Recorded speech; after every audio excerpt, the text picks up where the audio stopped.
If you know me at all in real life, you would know that I am a fan of the Mother Earthbound series. In fact, I have no idea how I've been quiet about my love for this franchise on this channel for this long. I would go as far to say that Earthbound is one of my top 8 favorite video games of all time. I love everything about this game, from its humor to its battle system to its music to its art style, and most importantly of all, its quirky, lovable characters. Although I wouldn't consider any of the Earthbound characters to be my absolute favorites, there is one character that not only left a lasting impression on me, but I would consider to be one of the greatest video game villains of all time.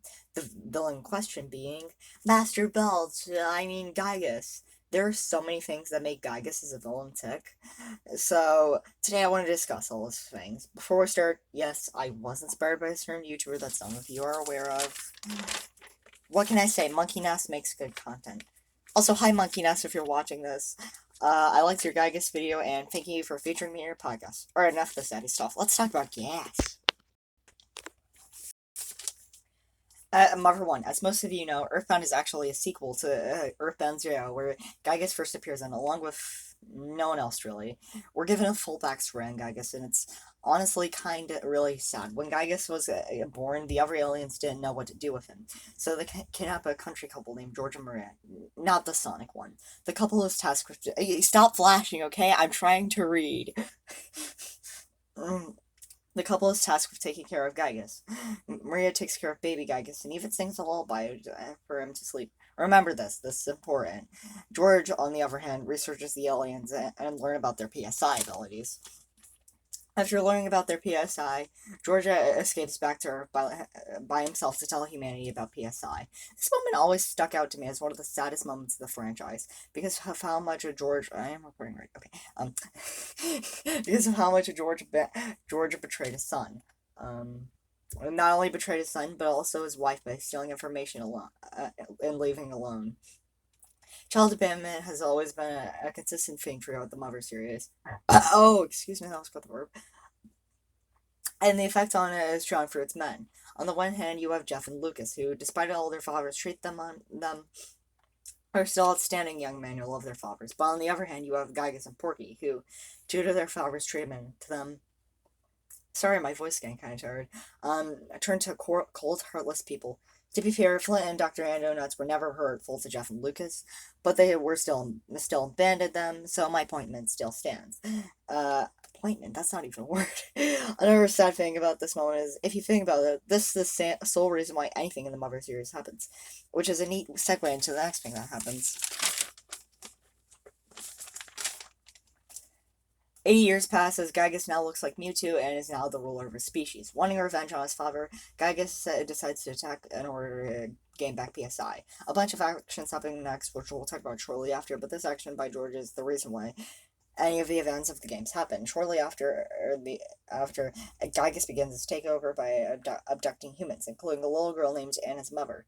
We also learn of the title character, George's great-grandson, Ninten, which implies that George dated a new woman, hence further betraying Gygas even more. Ninten learns about Gygas via George's journal, and Rise stop him via the 8 melodies. We'll talk about the 8 melodies as soon as Ninten teams up with Lloyd and Anna, the little girl mentioned before. The trio had to mount a toy, get it, because Shigesato Toy, the creator of the series. And here's where things get interesting again.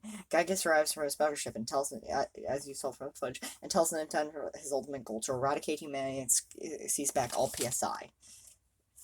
Gygas' speech here is so nihilistic, as it really shows how much he grew to hate humanity in the past 80 years. Gygas offers an intent to join him, showing a soft spot before an intent declines, leading to the final boss fight. The final boss fight of Mother 1 is really outstanding, as it manages to tell a story for its gameplay. This whole game, you've been fighting people with your fists. Sorry, just reading that. But when you try to damage Gygas, you're met with no avail, showing how powerful Gygas really is. With no other option, you're only left to sing. With this, we learn what the 8 melodies truly are. Maria's lullaby that she used to sing to Gygas. When she hears the lullaby, Gygas is torn by nostalgia and is loved for his adopted mom. It really fleshes out Gygas' character and how nostalgia can really make one feel. With this emotions empowering him, Gygas stops his invasion, and the day is saved until it wasn't. All in all, I think Earthbound Zero is a really great backstory for Gygas. It sets him up as a cold, sympathetic villain who turned cold and malicious after his father abandoned him. Note how I said backstory instead of story. Well, we still got one more game to talk about, where Gygas' portrayal is honestly at equal here. It's time we talk about Gygas' more popular appearance. Mother 2. Sometime in the 90s, Gygas goes to the Apple of Alignment?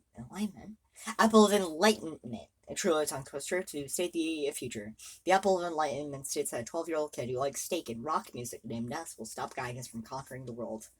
Again, but since Gygas doesn't want a preteen to ruin his plans for world domination, he attacks 10 years in the future and succeeds in killing every life form, and that's shown before we even open a save file.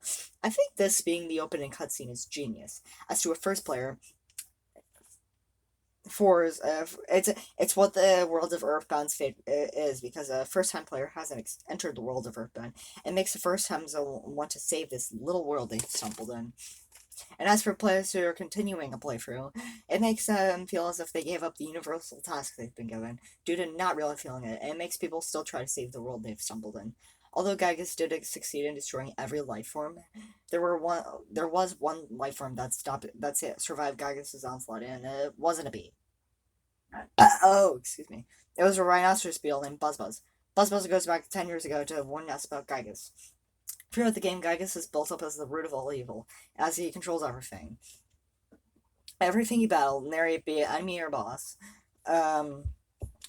Eventually, Ness and his teammates, Polo, Jeff, and Pooh, yes, that's his name, realize Gygas is too powerful in his current state, so they go to the only place where they have a chance of beating him, the past. However, the time machine they use the phase destroyer can only transport non-living things, so Ness and his teammates turn themselves to robots.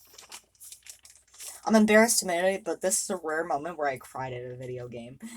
After being sent into the past, the chosen four are now face to face with Gygas. To say Gygas has changed since the last time would be an understatement, especially personality wise. In terms of look, he's now stored inside the Devil's Machine, which is the Earthbound version of those sensory deprivation tanks. Before the battle begins, Porky appears and tells the chosen four what Gygas has become. Gygas can no longer think rationally, meaning his thoughts can only consist of destruction, which is terrifying. Gygas can no longer feel love too, meaning that any memories he had of Maria are now gone, and that's also pretty sad. Anywho, the final battle begins. After the chosen four managed to wake Porky enough, we're gonna just skip to that.